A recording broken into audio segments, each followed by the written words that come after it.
Amén, amén. ¿Se puede sentar, iglesia?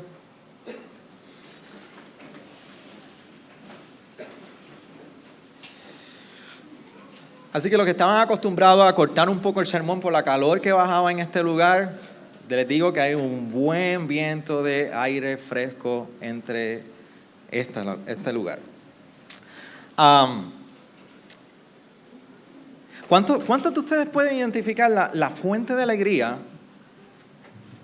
en sus hogares y en su vida personal? ¿Cuántos de ustedes pueden decir, la fuente de alegría en mí es particularmente esto o aquello? Pero a veces es necesario que nosotros podamos reflexionar y mirar y poder entender cuál es la fuente de alegría que nosotros podemos identificar. Yo hago esta pregunta porque en muchas ocasiones estamos muy acostumbrados, a pesar de que podemos nosotros identificar una experiencia de salvación, pero estamos muy acostumbrados a identificar la fuente de alegría con un acercamiento muy circunstancial en nuestros días. ¿Qué significa eso? Que nuestra alegría siempre va a estar anclada en cómo van las circunstancias. Y usted, si es creyente y está conmigo aquí, usted me va a decir, no, eso no es así. La fuente de alegría no debe ser así. Pero si usted empieza a meditar cómo usted camina y cómo usted se ha movido recientemente, usted va a poder identificar que definitivamente, hay muchas de las circunstancias que afectan la fuente de gozo o que van ancladas a nuestra fuente de gozo. ¿Por qué yo digo esto? Porque el Salmo 32 es una clara exposición del salmista de la fuente de alegría, de su fuente de alegría. Y creo que estoy perdiendo el micrófono y si sigue me voy a capela. Entonces, miren si pueden encontrar algo ahí. El salmista hace una declaración clara y evidente de cuál es su fuente de alegría a pesar de las circunstancias que él había experimentado. Y vamos a entrar en detalle sobre esto. Pero ¿por qué para mí es importante poder expresar esa pregunta? Por el siguiente ejemplo. Yo estoy casi seguro que en algún momento de nuestros días tú y yo hemos experimentado un momento donde hemos requerido levantar un peso muy grande y alguien nos ha asistido, nos ha ayudado de diferentes maneras. Yo todavía tengo la viva imagen cuando en un momento dado yo pequeño, a mi papá cerraron la puerta y él tenía la mano cercano a la puerta del carro y la cejaron con seguro y le cejaron los dedos y no podía abrir la puerta. Y le voló la uña. Todavía recuerdo en las múltiples mudanzas que nosotros hemos hecho en estos años, yo creo que el acercamiento de mudanza más hardcore que hemos hecho es el desmontar la nevera de mi casa. ¿Cuántos estuvieron ahí? Ahí está. Desmontamos la nevera y la tuvimos que cruzar por encima de una estufa y estuvo un tiempo y luego reclutamos nuevamente a los valientes de David y fuimos y levantamos la nevera y la montamos. Yo no creo que hemos levantado un peso tan pesado, valga la redundancia, como ese día. Pero hay una imagen de lo que es levantar el peso que a mí no se me olvida, que yo creo que fue el mejor día. Y fue con el pastor Joel. El pastor Joel ha estado en todas las mudanzas. Y qué bueno que está vuelta para la próxima que viene en Gracia Redentora. Pero en un momento dado, y Joel se recuerda, nosotros hicimos un intercambio. Él me dio su pick-up, yo le di mi carrito Hyundai Accent para que yo me moviera en la mudanza. Y yo creo que él estaba pensando que esa era la mayor aportación para no tener que subir los 3 pisos del apartamento en San Juan. Pero ya llegó el momento que él necesitaba el agua, pues me la pide. Y cuando va a buscarla, yo le digo, sí, lo único que tengo un freezer aquí, no sé cómo llevarlo al 3er piso. ¿Y sabe quién me ayudó? Pastor Joel. Y subimos 3 pisos de aquel freezer. Brian estuvo conmigo, subimos un matre. ¿Por qué yo digo esto? Porque no había una sensación más gratificante que nosotros haber levantado aquello, llegar al 3er piso y decir, llegamos. no more, no más. Salmista está escribiendo desde una perspectiva similar. Un peso ha sido levantado, algo ha sido quitado de mí, al punto de que no hay otro motivo de alegría que no sea el poder decir, mi carga, mi pecado ha sido levantado y ha sido quitado. Ese es el contexto del Salmo 32. Por eso cuando nosotros vamos al Salmo 32, y acompáñeme en la escritura, aunque lo leímos todo completo, yo quiero que puedas recorrer por un momento la introducción del salmista y darle un poquito de contexto a este salmo antes de nosotros poder llevar cualquier aplicación que corresponde a nosotros hoy en Cristo. Pero aquí vemos que el rey David se va moviendo con mucha intencionalidad en este salmo. Y la primera movida que hace el rey David en este salmo es que él resalta la bendición y lo bienaventurado que él es por lo que él ha experimentado en el Señor. Por eso la primera expresión es la expresión de un rey perdonado. Es la expresión del gozo de alguien que es hallado justo porque su pecado fue levantado. Por eso cuando usted mira esos primeros 2 versos y usted va como si fuera un sándwich y ve el principio y el fin del salmo, como que, ¿cuál es la relación con el centro de este salmo? Y es que el salmista tiene que abrir con rebosando de alegría por lo que él está experimentando. Y lo primero que él resalta es por qué él es bienaventurado. Y es bienaventurado por el perdón que él ha experimentado. Por eso podemos ver las expresiones que dice, cuán bienaventurado es aquel cuya transgresión es perdonada, cuyo pecado es cubierto. Y el verso 2 sigue la misma línea de pensamiento donde dice, hombre a quien el Señor no culpa de iniquidad y cuyo espíritu no hay engaño. Hay una experiencia de que la iniquidad y el pecado que estaba sobrecogiendo a David ya no lo tiene. Ya fue quitado. El Señor respondió a ello, el Señor lo removió. Pero ahora el rey se mueve y cambia en dirección no solamente a resaltar la experiencia de la bienaventuranza de ser perdonado, ahora él trae una instrucción y un motivo por el cual entonces debe considerar su audiencia el consejo. Por eso el verso 3 al 4 está diciendo, mientras callé mi pecado, mi cuerpo se consumió con mi gemir durante todo el día. Porque día y noche tu mano pesaba sobre mí, mi vitalidad se desvanecía con el calor del verano. Yo no sé si es que la experiencia de los pasados meses en Puerto Rico, semanas en Puerto Rico, nos lleva a la experiencia de David, o David fue como Back to the Future en el futuro y experimentó el calor nuestro y pudo decir como el calor del verano. El peso del pecado de David era a tal punto que David decía, yo me desvanecía como si fuera el calor del verano. Este es el motivo que lleva a David a dar una instrucción.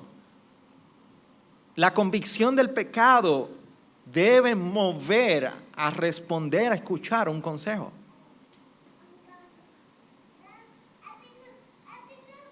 Por eso la experiencia de pecado en David termina con una confesión que trae resultados. Van acompañados de unos frutos de esa confesión. Y ahí es donde nosotros vemos el verso 5, donde está diciendo, te manifesté mi pecado y no encubrí mi iniquidad. Confesaré mis transgresiones, confesaré mis transgresiones al Señor y tú perdonaste la culpa de mi pecado. Y hay varias cosas que llevan a David el resultado de una confesión en este momento. Y es que en la confesión David puede encontrar en el Señor un refugio y un escondedero. Por eso vemos el verso 5 y el verso 7 muy relacionados en esta dirección. Pero también trae una provocación en David. Y es que lo provoca a buscarlo por la experiencia que ha tenido de ser perdonado.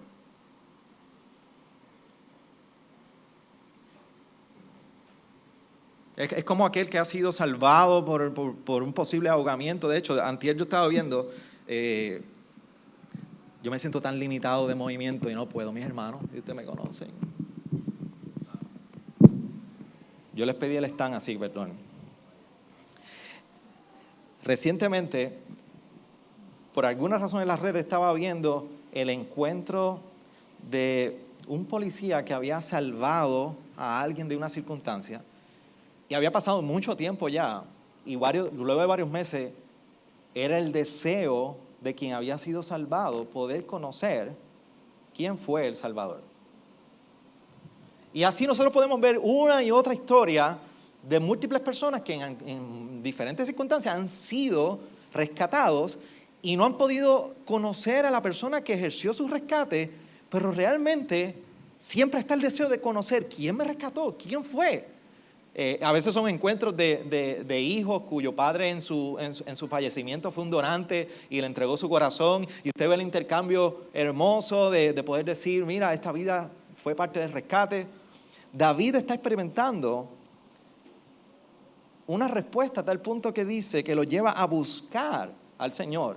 Ahora se vuelve un consejo, se vuelve un consejo hacia su audiencia.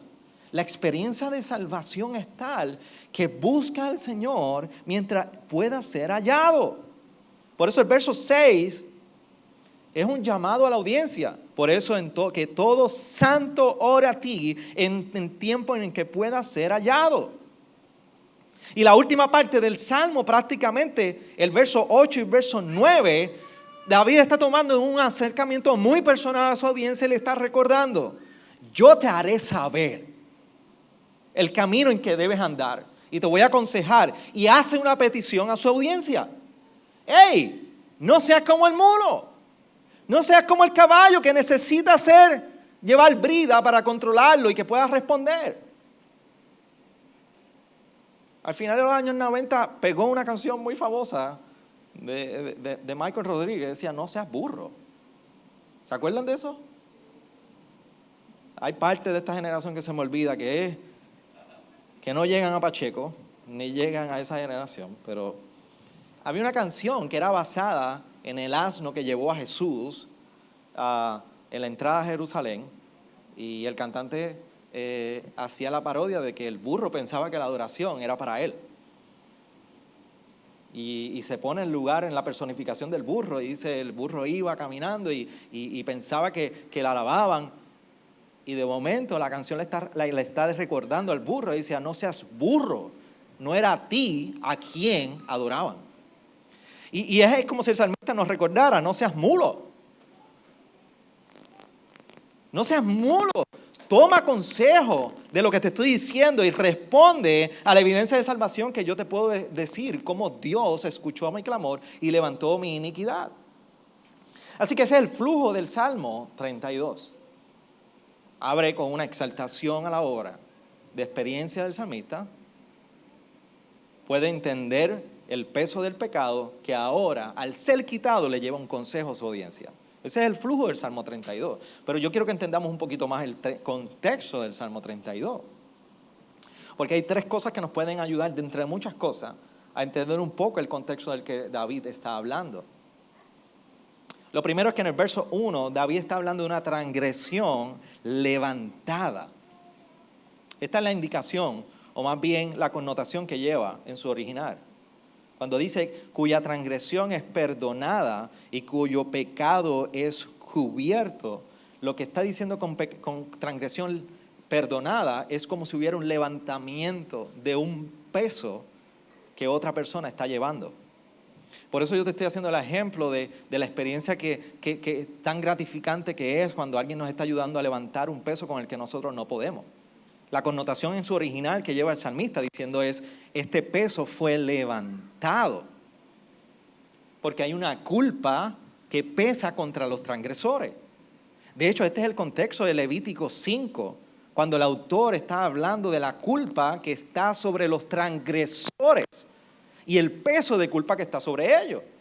Es el mismo que Isaías está hablando en Isaías 53 sobre el siervo sufriente, que venimos haciendo muchas conexiones paralelas a ese siervo sufriente, pero en el verso 12 del capítulo 53 de Isaías, lo que está diciendo que Él cargó con nuestras iniquidades. Así que David está muy claro de esto, pero mira lo más hermoso de lo que está claro David sobre las transgresiones que pesan con nosotros. En Levítico 16 se define claramente cómo es la expiación que debía realizar el pueblo. O sea, cómo el pueblo debía perseguir el perdón de pecados como nación. Y yo creo que usted entienda bien lo que voy a decir. En Levítico 16 se está hablando de todo ese orden, y lo voy a tratar de resumir lo más posible porque no me voy a quedar ahí. Pero estoy seguro que por el contexto de cómo David está expresando que la transgresión ha sido levantada, tiene esto en su mente mientras está escribiendo. Pues en Levítico 16 se dice que la manera que se buscaba la propiciación y expiación de pecados para con el pueblo, o sea, el pueblo de Israel experimentaba el perdón de Dios, es que el sacerdote que había sido designado en el tabernáculo debía ir y echar la suerte o buscar lo mejor de los machos cabríos, un cabro, y escogía los 2 mejores y derramaba la suerte sobre ellos 2 para ver cuál iba a vivir, cuál iba a morir. Y una de las cosas que sucedía es que al caer la suerte sobre uno que iba a morir, ese macho cabrío ejercían el sacrificio, degollaban, derramaban sangre, y con esa sangre iban en el tabernáculo. Y si usted está familiarizado con el Antiguo Testamento, sabe muy bien que había un lugar santísimo, había varias partes. Lugar santo, lugar santísimo, donde estaba el arca del pacto. Era el último lugar de comunión expresada en adoración con Dios por medio del sacerdote. Y allí iba el sacerdote, y luego de matar ese macho cabrío, derramaba su sangre sobre el propiciatorio donde estaba el arca del pacto. Pero lo interesante es que no quedaba ahí solamente ese derramamiento de sangre. Que el sacerdote salía y quedaba un macho cabrío vivo. Y allí iba el sacerdote con sus manos llenas de sangre, luego de haber derramado la sangre de un macho cabrío que había muerto, y ese último que quedaba vivo, el sacerdote ponía sus manos sobre la cabeza de ese macho cabrío y oraba por el perdón o la expiación de pecados del pueblo. Yo quiero que usted entienda la necesidad del ser humano desde el día de Génesis 3 en adelante. Y yo no sé si pueden estar conmigo en la iglesia local, por lo menos entendiendo lo que estoy diciendo y me están atendiendo. Pero tú y yo hemos estado en necesidad de que no solamente haya un sacrificio que haya sido aceptado. Tú y yo hemos estado en la necesidad también de que se olviden de todos nuestros pecados. Los de ayer, los de hoy y los de mañana. Porque una cosa es que tú puedes experimentar el perdón por hoy. Pero una cosa es que tú puedes experimentar el perdón por ayer, por hoy y por mañana. Son 2 cosas muy distintas. Y los que viven en matrimonio saben que son 2 cosas muy distintas. Tú a tu esposo y tu esposa no le dices, te perdono hoy, por ayer y por mañana. Si no, nuestro matrimonio sería un distinto, ¿verdad que sí? Como se giran todos ahora. Así que es muy distinto.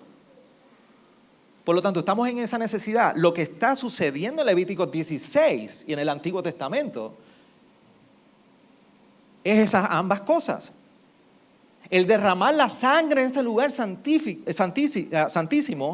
representaba que el sacrificio había sido aceptado y habían sido perdonados, pero el haber orado y poner las manos sobre aquel macho cabrío lo que representaba es que ahora había una necesidad de expiación, de levantar la iniquidad y no acordarse más nunca de los pecados del pueblo. Por eso cuando el sacerdote luego del sacrificio ponía sus manos sobre ese macho cabrío y oraba, ¿sabe dónde lo soltaban? En el desierto. Y todo el pueblo era testigo de todo esto que estaba ocurriendo. Así que el pueblo sabía que habían matado un macho cabrío a nombre del pueblo allá adentro del tabernáculo, y ahora estaban viendo otro macho cabrío sobre el cual estaban orando, imponiendo sus manos, y ese macho cabrío lleno de sangre corriendo hacia el desierto. Y para mí es una de las imágenes más poderosas de perdón y sacrificio y de salvación y rescate que nosotros podamos tener. Levítico 16, léalo un día. Pues si usted no entiende, papá, de lo que estoy diciendo, si usted no ha leído Levítico 17, tiene que leerlo. Pero el pueblo miraba y el macho cabrío corría en el desierto. Y el pueblo miraba hasta que ya no podían ver ese macho cabrío.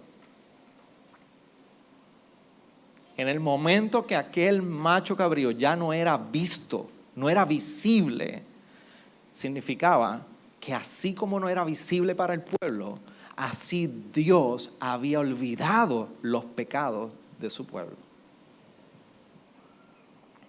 Por eso la imagen de que David está diciendo, cuya transgresión es perdonada o levantada, viene anclada en el lenguaje sacrificial de Levítico, donde había un peso de culpa sobre el transgresor, pero también porque en el sacrificio, en el sistema sacrificial, la manera de perdonar era que sacrificando, acompañado del levantamiento de un pecado sobre el pueblo, que Dios nunca más se olvidaría.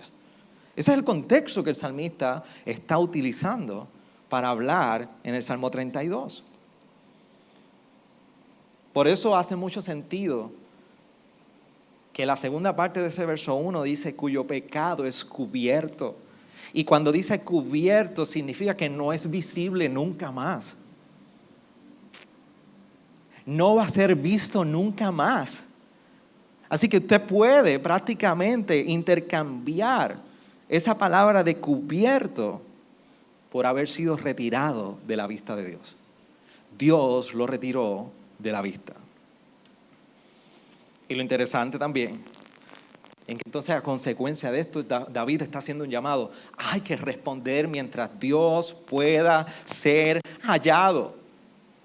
Y si usted mira, usted dice, ¿por qué? ¿Por qué David está utilizando la imagen de aguas que no podrán llegar a él? ¿Y por qué dice que puede ser hallado? David viene recorriendo la narrativa de Noé y la está implementando aquí para recordarnos que todavía, antes que se cierren las puertas del arca en la ira de Dios, antes de que eso ocurra, todavía hay tiempo.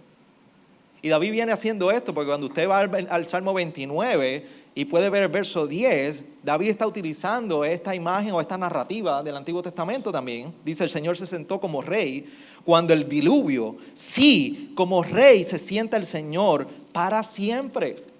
Y dice que puede ser hallado, pero está utilizando luego de esto en el versículo 6 del capítulo 32, ciertamente la inundación de muchas aguas no llegarán estas a él. David está diciendo, si tú consideras el llamado que yo te estoy haciendo, tú no vas a ser alcanzado por el diluvio de la ira del Señor a causa del pecado. Así que David está entendiendo el peso del pecado y por esa razón, en su contexto podemos entender lo significativo que es para David lo que le está diciendo en todos estos versos. Pero aquellos que estamos en Cristo, nosotros podemos ver que la experiencia de David toma de igual manera un significado mayor en aquel hombre, Dios hecho carne, 100% Dios, 100% humano, y habitó entre nosotros, que se llama Jesús. La narrativa que de David ahora en el Salmo 32 nos hace muchísimo eco con lo que nosotros podemos ver en la persona de Jesús. Pero pastor, ¿por qué? Acompáñame para que puedas entender que la experiencia de David también es la misma experiencia de aquellos que conocemos el Evangelio. Y que si hay alguno que no ha conocido el Evangelio, puede ser tu experiencia también. Por eso cuando vamos a Romanos capítulo 3, las palabras de Pablo hacen mucho sentido con las palabras de David. Por eso en el capítulo 3 y versos 23 al 26, Pablo le está exhortando a los romanos lo siguiente. Por cuanto todos pecaron y no alcanzan la gloria de Dios, siendo justificados gratuitamente por su gracia, por medio de la redención que es en Cristo Jesús, a quien Dios exhibió públicamente como propiciación por su sangre a través de la fe, como demostración de justicia, porque en su tolerancia Dios pasó por alto los pecados cometidos anteriormente para demostrar en este tiempo su justicia a fin de que y de que Él sea justo y sea el que justifica a los que al que tiene fe en Jesús. Pablo nos está recordando precisamente el mismo flujo de David en el Salmo 32. El peso del pecado ha estado sobre nosotros a causa de nuestra naturaleza pecaminosa. Pero solamente podemos ser justificados por gracia porque Dios ha venido a levantar el pecado en nosotros, en la persona de Jesús y en su obra en la cruz. Pero mira el versículo 25, la segunda parte, nos recuerda que precisamente pasó por alto los pecados cometidos anteriormente. La experiencia de salvación en Jesús es a la cual el Salmo 32 nos apunta, nos lleva y nos recuerda para tú y yo abrazar hoy. Pero no se queda ahí, porque Pablo conoce el Salmo 32 y más adelante decide utilizarlo y citarlo. Y traernos a nosotros una conexión muy directa y una aplicación muy directa para nosotros. Así que a los pastores nos hace más fácil la vida predicar cuando el salmista, los mismos autores del Nuevo Testamento utilizan el Antiguo Testamento. ¿Dónde ocurre esto? En el capítulo 4, verso 7, verso 9. Vamos desde el 6 y sigan para que puedan verlo. Dice, como también David habla la bendición que viene sobre el hombre a quien Dios atribuye justicia aparte de las obras. Y aquí es donde viene. Mira a ver si les recuerda lo que Pablo está escribiendo aquí. Bienaventurados aquellos cuyas iniquidades han sido perdonadas y cuyos pecados han sido cubiertos. Bienaventurado el hombre cuyo pecado el Señor no tomará en cuenta. ¿Es pues esta bendición solo para los circuncisos o también para los incircuncisos? Porque decimos a Abraham, la fe le fue contada por justicia.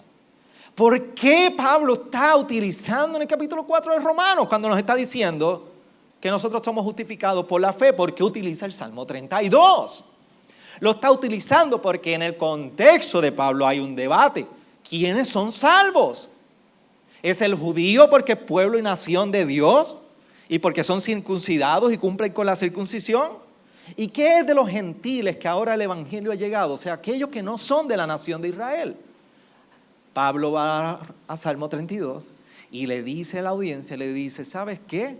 Ahora no importa lo que tú puedas hacer. Y estoy hablando en palabras criollas puertorriqueñas. No importa lo que tú puedas hacer. Y no importa dónde tú hayas nacido. No importa si eres judío, si eres griego, si eres de donde sea. La única manera que tú y yo podemos experimentar la bienaventuranza de que tu pecado y tu iniquidad ha sido levantada es por la fe en Jesús. Esta es la misma experiencia del salmista para nosotros, pero en Jesús. Entonces la pregunta que yo te hice ahorita es, ¿podemos experimentar gozo? ¿Cuál es la fuente de nuestro gozo? Definitivamente en Cristo, por su obra, tú y yo podemos experimentar la verdadera fuente de gozo. No depende de la circunstancia.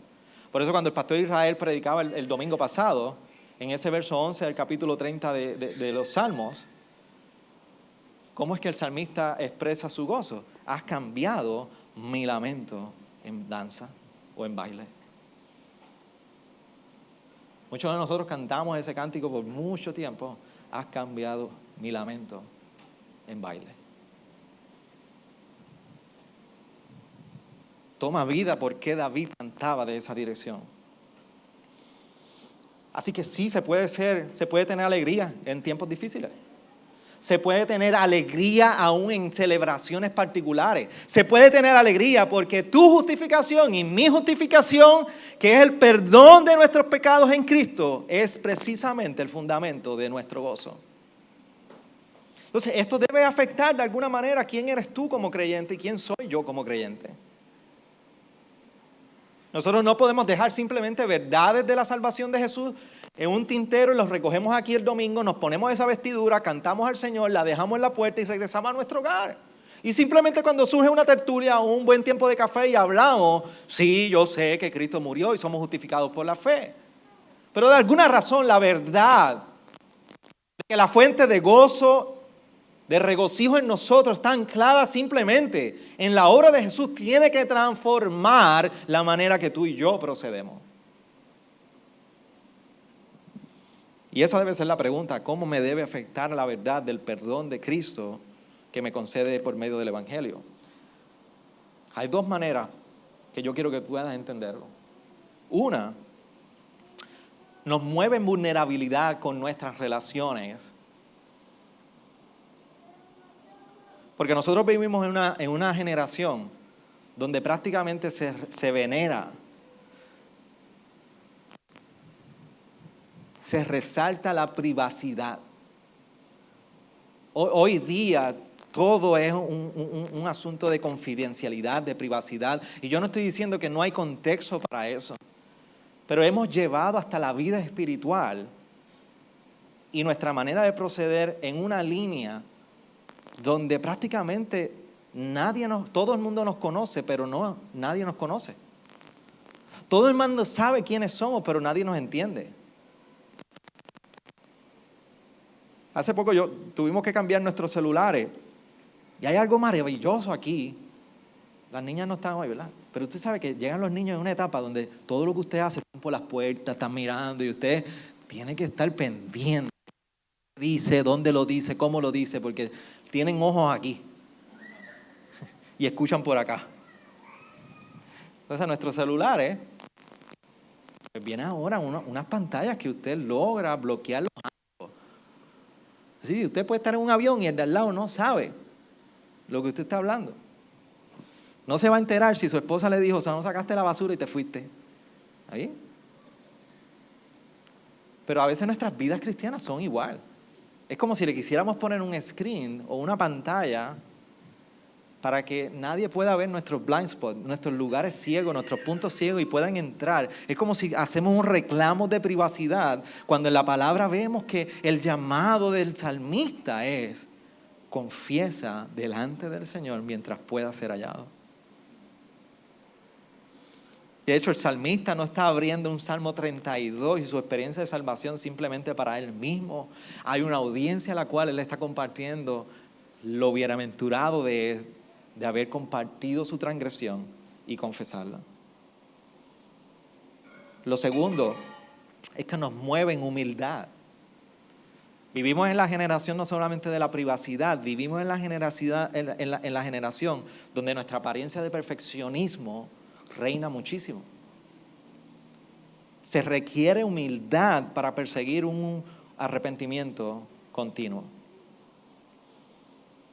Entre todos los pasos de Alcohólicos Anónimos, que todos conocemos de qué es la organización, el quinto paso dice lo siguiente: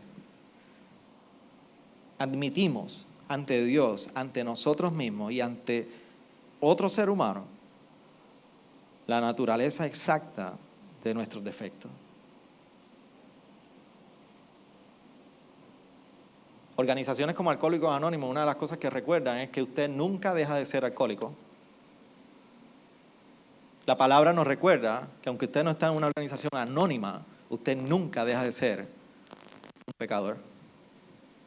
Usted deja de ser alguien quien se complace en la práctica del pecado porque ahora es un santo, pero su naturaleza pecaminosa está ahí. Entonces, hoy esto sí puede ser una verdad de agradecimiento al Señor, porque podemos entender cuál debe ser el fundamento de nuestro gozo sin importar la circunstancia. Para el salmista, el verso 5 era primordial: te manifesté mi pecado y no encubrí mi iniquidad. Dije, confesaré mis transgresiones al Señor, y tú perdonaste la culpa de mi pecado. Para ti y para mí hoy, de este lado de Cristo, las palabras del salmista toman un giro muy similar cuando Juan nos dice en su primera epístola, capítulo 1, verso 9, si confesamos nuestros pecados, Él es fiel y justo para perdonarnos los pecados y para limpiarnos de toda maldad. ¿Y por qué un mensaje tan básico, tan sencillo del Salmo 32 debe tomar lugar en nosotros? Porque hay momentos donde tú y yo necesitamos simplemente venir a Cristo Y la expresión de agradecimiento que no sea por lo que tengo, por lo que has dado o por cómo has contestado mis oraciones. Yo creo, iglesia, que es bueno hacer eso. Señor, gracias por lo que tú has hecho en mi hogar, gracias por lo que tú me has dado, gracias por tu cuidado. Pero yo creo que en ocasiones hemos perdido el acercamiento en acción de gracias como el salmista David, de simplemente colocar a Cristo en el centro, mirar a Cristo y contemplarnos y decirle, gracias, Jesús. Gracias porque has levantado la culpa de mi iniquidad. Hemos perdido nuestro acercamiento a Cristo en agradecimiento, cuando solamente lo que debe importar es lo que Él hizo y no lo que nos ha dado.